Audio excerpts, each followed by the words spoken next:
few moments later. Pose with the bands. Pose with the pose with the pose pose with the bands. Pose with the pose with the pose pose with the bands. Pose with the bands. Pose with the bands.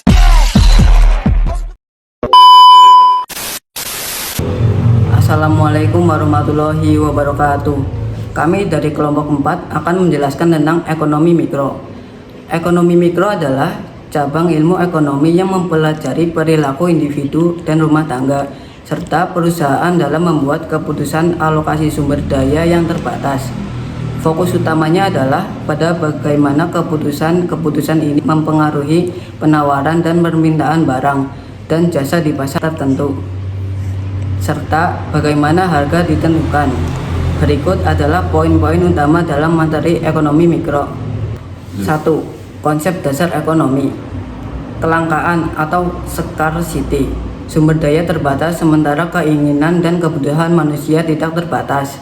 Ini adalah masalah mendasar yang menjadi dasar ilmu ekonomi. Pilihan atau choice. Akibat kelangkaan, individu dan masyarakat membuat pilihan tentang apa yang akan diproduksi, bagaimana memproduksinya, dan untuk siapa. Biaya peluang atau opportunity cost, nilai dari alternatif terbaik yang harus dikorbankan ketika membuat suatu pilihan. Ini adalah konsep penting dalam pengambilan keputusan ekonomi. Rasionalitas, asumsi bahwa individu membuat keputusan untuk memaksimalkan kepuasan konsumen atau keuntungan produsen. Yang kedua, teori permintaan dan penawaran. Hukum permintaan, ketika harga suatu barang naik, jumlah barang yang diminta cenderung turun dan sebaliknya dengan asumsi faktor lain tetap.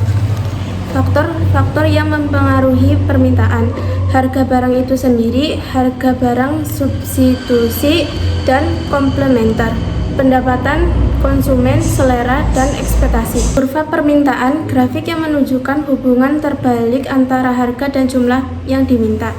Penawaran, hukum penawaran, ketika harga suatu barang naik, jumlah barang yang ditawarkan cenderung naik dan sebaliknya, dengan asumsi faktor lain tetap.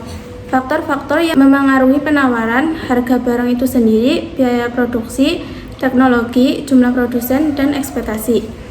Kurva penawaran, grafik yang menunjukkan hubungan positif antara harga dan jumlah yang ditawarkan.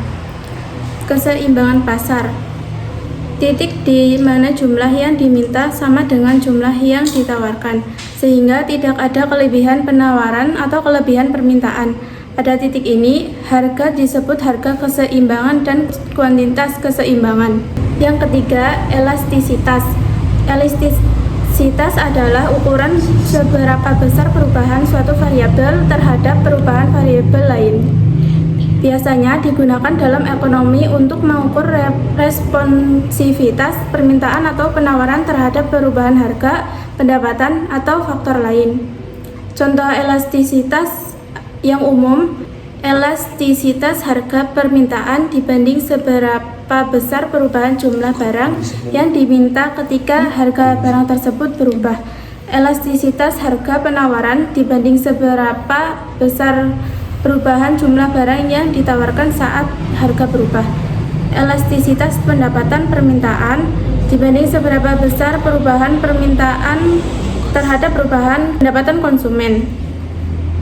Yang keempat, teori perilaku konsumen. Pendekatan kardinal, memperlakukan kepuasan sebagai sesuatu yang dapat diukur secara numerik. Konsep pentingnya adalah hukum utilitas marginal yang semakin menurun.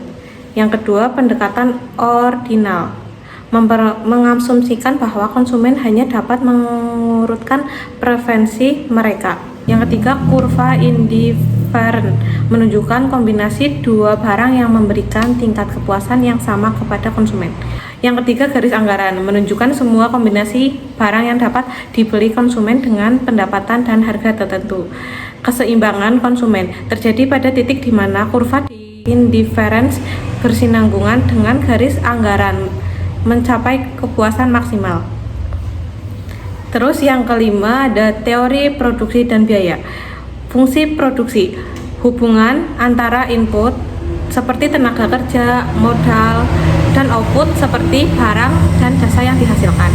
Yang selanjutnya ada hukum pertambahan. Hukum pertambahan hasil yang semakin menurun. Setelah titik tertentu, penambahan suatu unit input variabel akan menghasilkan peningkatan output yang semakin kecil. Kemudian jenis-jenis biaya produksi, yaitu ada biaya tetap, biaya yang tidak berubah dengan tingkat output. Terus kemudian ada biaya variabel, biaya yang berubah seiring dengan tingkat output. Kemudian ada biaya total, kemudian ada biaya rata-rata, dan ada biaya marginal. 6. Struktur pasar. Pasar persaingan sempurna, perfect competition, banyak pembeli dan penjual, produk homogen, informasi sempurna, mudah masuk atau keluar pasar, perusahaan adalah price taker, monopoli, suatu penjual menguasai seluruh pasar, produk unik, hambatan masuk tinggi, perusahaan adalah pitch maker, oligopoli, beberapa penjual dominan produk biasa, homogen atau terdefinisi, hambatan masuk tinggi, ada saling ketergantungan antar perusahaan, persaingan monopolitik, banyak penjual produk teridentifikasi, mudah masuk atau keluar pasar. Yang ketujuh, kegagalan pasar dan peran pemerintah. Yang pertama, eksternalitas, dampak aktivitas ekonomi terhadap pihak ketiga yang tidak terlibat dalam transaksi, misalnya polusi, bisa positif atau negatif. Yang kedua, barang publik, yaitu barang yang tidak eksklusif atau sulit mencegah orang mengonsumsi, dan non-rival, konsumsi oleh satu orang tidak memengaruhi konsumsi orang lain. Contoh, pertahanan nasional. Yang ketiga, asimetri informasi, salah satu pihak dalam transaksi memiliki informasi lebih banyak dari pihak lain. Yang keempat, peran pemerintah, regulasi pajak, subsidi, penyediaan barang publik untuk mengatasi kegagalan pasar. Materi-materi ini adalah inti dari studi ekonomi mikro.